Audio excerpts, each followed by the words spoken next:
রাধে রাধে। ওম নমো ভগবতে বাসুদেবায়। ওম নমো ভগবতে বাসুদেবায়। ওম নমো ভগবতে বাসুদেবায়। শ্রীমদ্ ভাগবত চতুর্থ স্কন্দ পুষণম দ্বাদশ অধ্যায়। ধ্রুব মহারাজের ভগবত ধামে গমন। শ্লোক ২৬।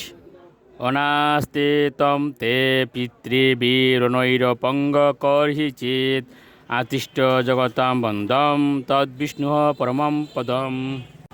অনুবাদ: হে মহারাজ ধ্রুব, আপনার পূর্বপুরুষেরা অথবা অন্য কেউ সেই চিন্ময় লোক কখনো প্রাপ্ত হননি।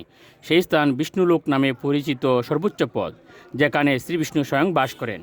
এই ব্রহ্মাণ্ডের সমস্ত গ্রহলোকের অধিবাসীদের দ্বারা তা পূজিত হয়। দয়া করে আপনি আমাদের সঙ্গে আসুন এবং সেখানে নিত্যকাল বাস করুন। শ্লোক ২৭। এতদ্বিমান প্রবরম উত্তম শ্লোক মৌলিনা উপস্থাপিতম আয়ুষ্মান অদিরুরম তম অর্হসি।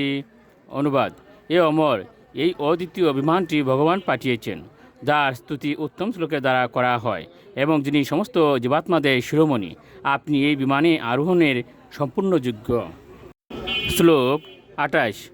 মৈত্রেয় উবাচ নিশম্য বৈকুণ্ঠ নিউজ্য মুক্কয়ুর মধুচূতম বাচম উরুক্রম প্রিয় কৃতাভিষেক কৃত নিত্যমঙ্গল মুনিন প্রণমাশিসম অব্যবাদয়ৎ। অনুবাদ: মহর্ষি মৈত্রেয় বললেন, ধ্রুব মহারাজ ভগবানের অত্যন্ত প্রিয় পাত্র ছিলেন। বৈকুণ্ঠ লোকের মুখ্য ভগবত পার্শ্বদের সুমধুর বাণী শ্রবণ করে তিনি পুণ্য স্নান সমাপন করলেন এবং উপযুক্ত আবরণে ভূষিত হয়ে তা নিত্য মাঙ্গলিক কৃত্য সম্পন্ন করেছিলেন। তারপর সেখানে উপস্থিত সমস্ত মহর্ষিদের সশ্রদ্ধ প্রণতি নিবেদন করে তাদের আশীর্বাদ গ্রহণ করেছিলেন। শ্লোক ২৯। পরিতাবর্চ দৃষ্ণাগ্রম পার্শ্বদাববিবৈন্দ চ ইয়েষ তদ অধিষ্ঠাতুম বিভ্রদ্রূপম হিরণ্ময়ম।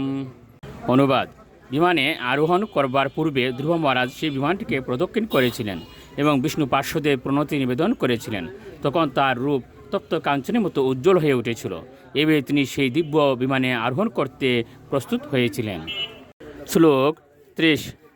তদা উত্থান পদ পুত্র দদর্শান্ত কমাগতম মৃত্যুর্মূর্ধ্নি পদম দত্তা আরুরোহাদ্ভুতম গৃহম। অনুবাদ: ধ্রুব মহারাজ যখন সেই চিন্ময় বিমানটিতে আরোহণ করতে যাচ্ছিলেন, তখন তিনি দেখলেন যে মূর্তিমান মৃত্যু তার কাছে এসেছে, কিন্তু তাকে একেবারে গ্রাহ্য না করে তিনি তার মস্তকে পা রেখে সেই বিমানটিতে আরোহণ করেছিলেন, যা ছিল একটি বিশাল গৃহের মতো। রাধে রাধে।